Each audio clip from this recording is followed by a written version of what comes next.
Welcome to This Explainer. I am absolutely thrilled you're joining us today because we're about to unpack one of the most explosive, world-altering periods in human history, the French Revolution. But hey, we aren't just going to sit here and memorize dates and names.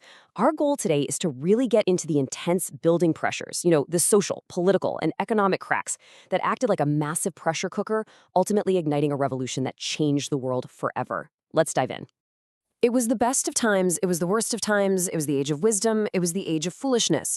You've probably heard this famous quote from Charles Dickens' A Tale of Two Cities, right? Well, it absolutely nails the era we're stepping into. It sets this incredibly cinematic tone for a story of just extreme contrasts. I mean, for a very select few in France, life was undeniably the best of times. We're talking unimaginable luxury. But for the vast, overwhelming majority, it was the absolute worst of times, defined by grinding hunger, heavy burdens, and total despair. So that brings us to the fundamental question we really need to answer today. Why exactly was France a nation deeply divided? What in the world was happening in the 1700s that took Europe's leading country, literally the center of Enlightenment thinking, and pushed it right to the edge of a violent, society-shattering collapse?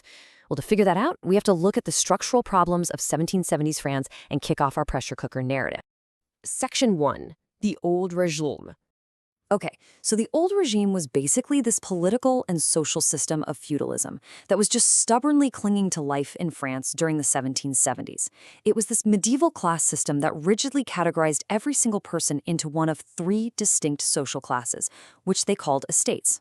Imagine having your entire life, your career, your social standing, completely locked in from the exact second you were born.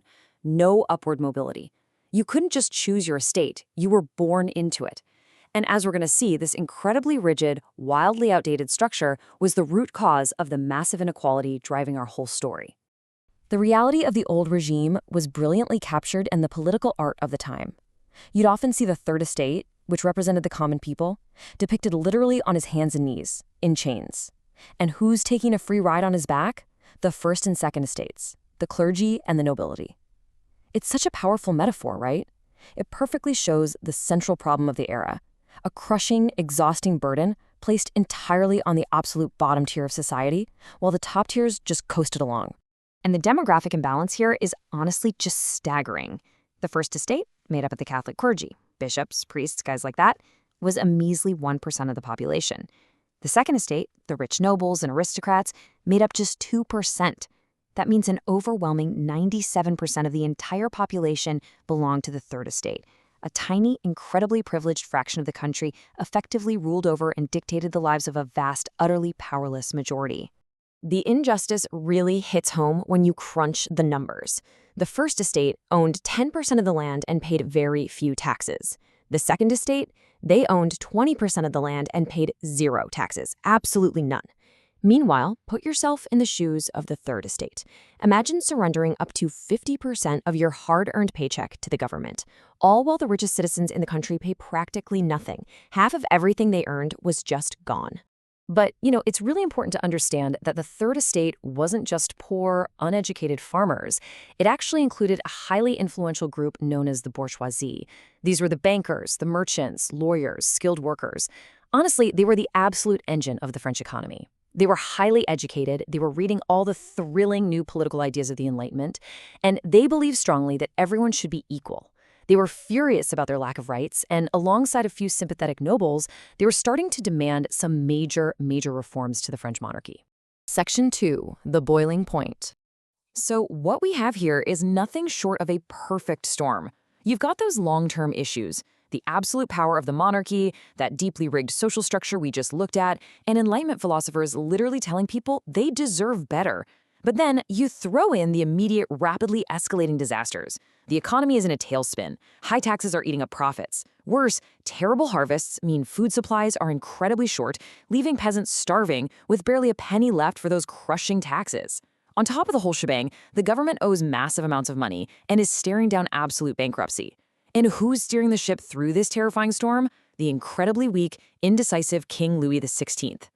And to make matters worse, Louis XVI wasn't just a weak leader. He and his wife, Queen Marie Antoinette, lived a life of jaw-dropping extravagance while their own people starved in the streets.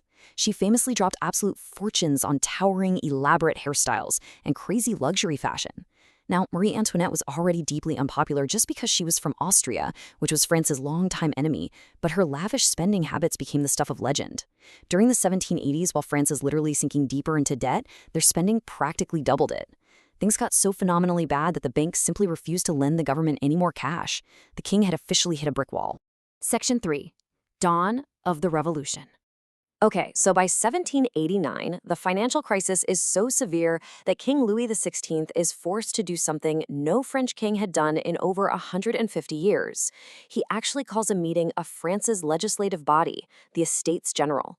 But right out of the gate, they hit a massive roadblock over voting rules. Under the old medieval rules, each estate as a whole got exactly one vote, which meant the tiny first and second estates could just team up and outvote the massive third estate 2-1 every single time. It was totally rigged. The third estate, realizing their 97% demographic advantage was being completely silenced, demanded a new rule: one vote per delegate. They just wanted fair representation. When the king and the other estates flat out refused, the angry third estate made a monumental decision to just break away completely. And this kicks off an incredible political chess match, culminating in what history calls the tennis court oath. Let's walk through it. Step 1. Delegates of the third estate boldly seize power, claiming to represent the people, and declare themselves the National Assembly. Step 2. King Louis XVI panics and literally locks them out of their meeting hall. Step 3. Totally undeterred, they just break down a door to a nearby indoor tennis court. Right there on the court, they take a solemn vow to stay together and not leave until they've drafted a brand new constitution for France. And finally, Step 4. The pressure actually works. On June 23, 1789, Louis XVI caves, ordering the clergy and nobles to join the new National Assembly and vote by population. This is huge. It marks the true beginning of representative government in France. Section 4. Storming the Bastille and the Great Fear. But, despite the king backing down, political victors on a tennis court don't exactly feed a starving, desperate population. The atmosphere in Paris is just electric with paranoia right now. Tensions officially explode when these terrifying rumors start flying through the streets. Word spreads that Louis XVI is going to use military force to crush the new National Assembly. There is sheer panic that foreign soldiers are marching in to attack French citizens right in the capital. The people realize they are entirely defenseless, they need weapons, and more importantly, they need gunpowder. Fast.